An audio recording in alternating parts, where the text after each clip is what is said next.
Welcome to my kusina. Magluluto ako ngayon ng herbal soup dito sa Hong Kong. At eto po yung mga ingredients natin.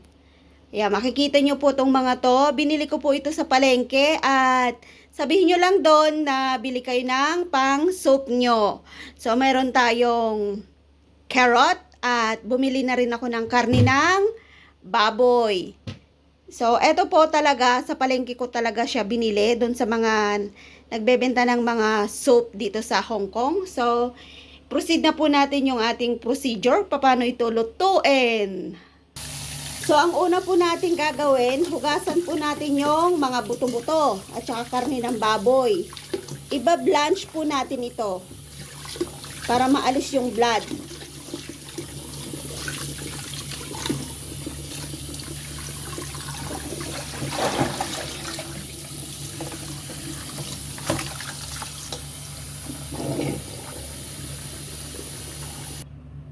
So, ready na po yung ating pang sahog sa soup natin. So, magpapakulo na po tayo ng tubig. Ganito po kalaki yung gagamitin nating kaldero. So, magbo-boil muna ako ng tubig at iba-blanch ko yung ating karne ng baboy. So, eto siya. Yan. Lagay natin muna dito. At pag kumulo na tong tubig dito, lalagay po natin yung sariwang karne ng baboy sa kumukulong tubig.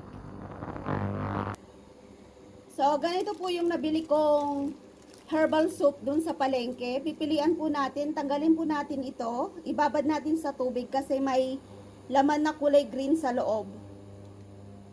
Mapait po kasi yun. So, yan pilian natin. Tingnan natin kung mayroon. Kaya binababad ko sa tubig kasi mas madali siyang buksan. Ayan, mapait po ito. So, tanggalin po natin tong kulay green. Yan, kahit tikman nyo siya, mapait po yan. So, pinipilian ko po siya talaga. Tinatanggal ko yan. Ito. Pilian natin lahat. Tanggalin natin.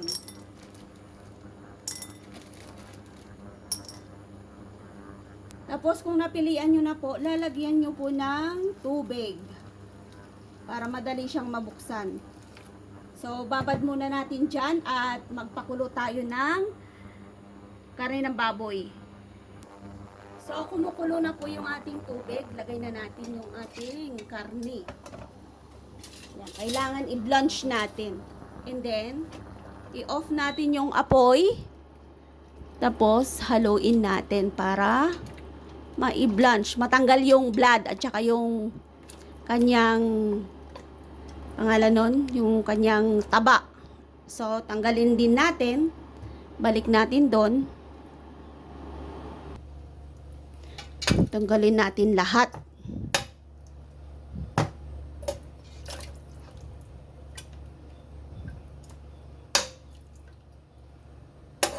So, yan. Ready na po yung ating karne. So, ready na po lahat yung ating mga ingredients. At mag-start na tayong magpakulo ng ating soup. So, magpapakulo tayo ng ating tubig. Yung gagamitin po nating pang boil ng soup natin. So, nagpakulo na po ako dito sa takori namin para mas madaling ma-boil yung tubig.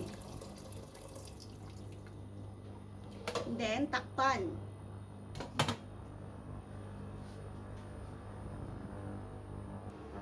So, gagamit po tayo ng dalawang takore. And then, takpan ulit natin. So, hintayin po natin kumulo yan and then lalagay na po natin yung ating mga ingredients. Habang hinihintay natin kumulo yung ating tubig, hiwain na natin itong ating carrots. Siyempre, binalatan ko na yan, hinugasan ko na. So, ngayon, hiwain natin. Ganito na lang yung paghiwa ko, hindi na square-square. Para maiba naman. Yan. So, yan na po. Ready na. Ready na yung ating carrots.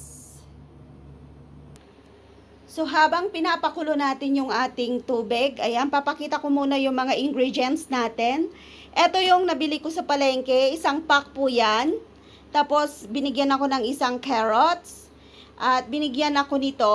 Matamis po siya. Tapos, ito yung binabad ko sa tubig kasi mayroon siyang kulay green sa loob. So, mamaya tanggalin natin. Parang ito, oh, nakikita ko. Ayan, may kulay green. Mapait po ito. So, tatanggalin po natin yan.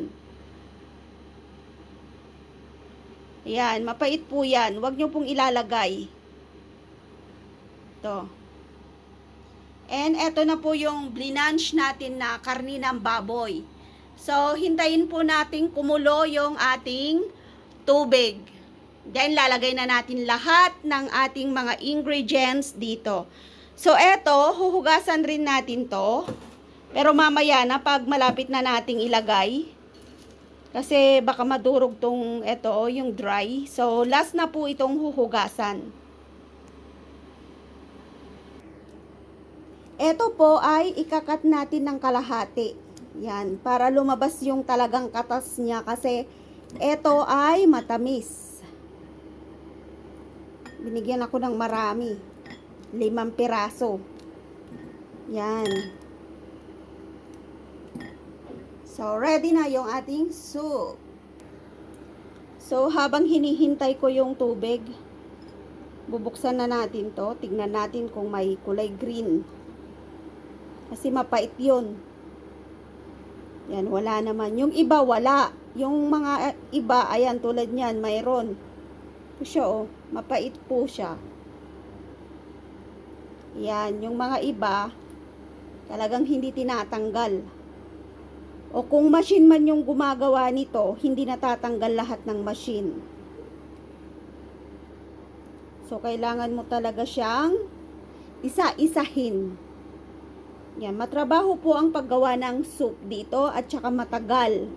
Yung mga iba, umaabot ng 3 oras yung kanilang pagpapakulo. Pero ako, inutusan ako ni amo na 1.5 lang. Pero kailangan kong pakuluin ng 20 minutes ng malakas. At kailangan ko siyang bantayan. So, ganun po siya katrabaho. So, after lunch po, gumagawa na ako ng soup namin. At every other day yung ginagawa ko.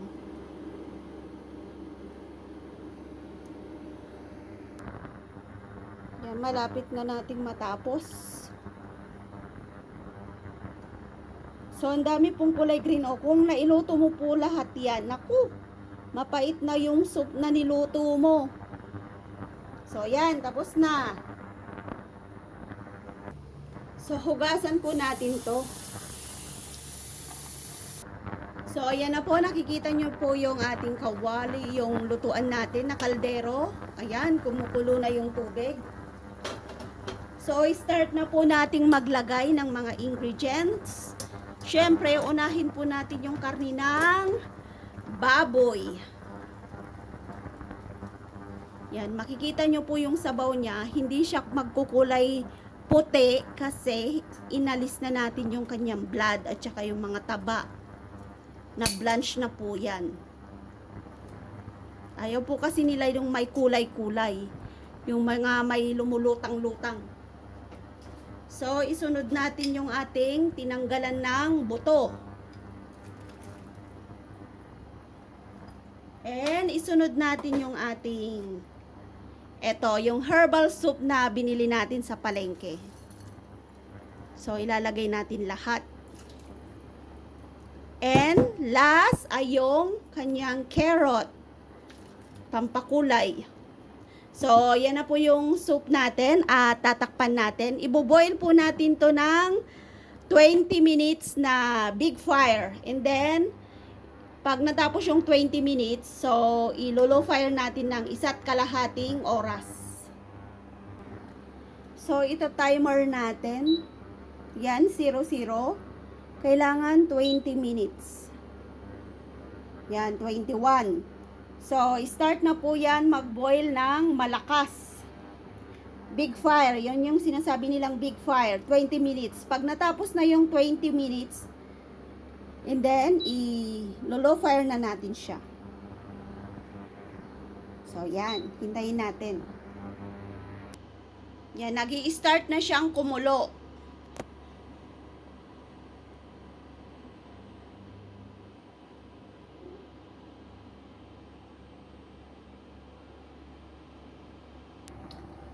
So, abangan po natin yung kanyang pagkulo ng malakas na malakas na malakas. Ayan, nag-start na siyang mag-bulwak-bulwak. Kailangan 20 minutes po yan na ganyan po yung itsura nung kanyang pagkulo. Mamaya, mahina na lang. So, mahina na lang po yung pagbulwak niya. At yun po ay 1.5 oras. So, habang tinatambayan natin to, tignan natin baka sumibo yung tubig at ako'y maghuhugas muna ng mga ginamit ko. So, balikan ko kayo ulit mamaya.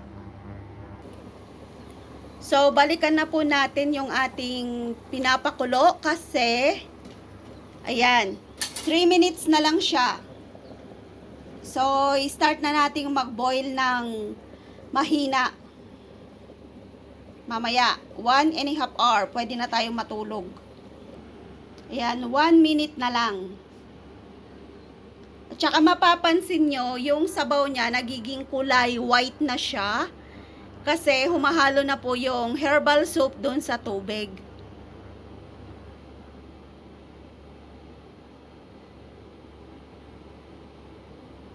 Oh, so ayun na po, tapos na po. So ngayon, ang isi-set naman natin ay yung 1.5 hour na low fire. 1,000 lang siya, tapos ang time niya ay 1.5 hour. Ayan. So, ganyan na lang po yung pag-boil natin hanggang maluto yung ating soup. So, ganito po yung itsura niya. Ayan, mahina na lang siya. Ganyan na lang siya hanggang matapos yung kanyang timer. So, sana po ay nasundan nyo yung ating vlog for today kung paano lutuin ang herbal soup sa Hong Kong. Maganda po ito para sa mga inuubo at kahiligan talaga nilang uminom ng soup dito sa Hong Kong. Thank you for watching po. Sana po ay nag-enjoy kayo sa ating recipe for today. So, eto na po yung finished product natin na soup. Inom na tayo. Try na nating uminom. Thank you po sa lahat. Bye!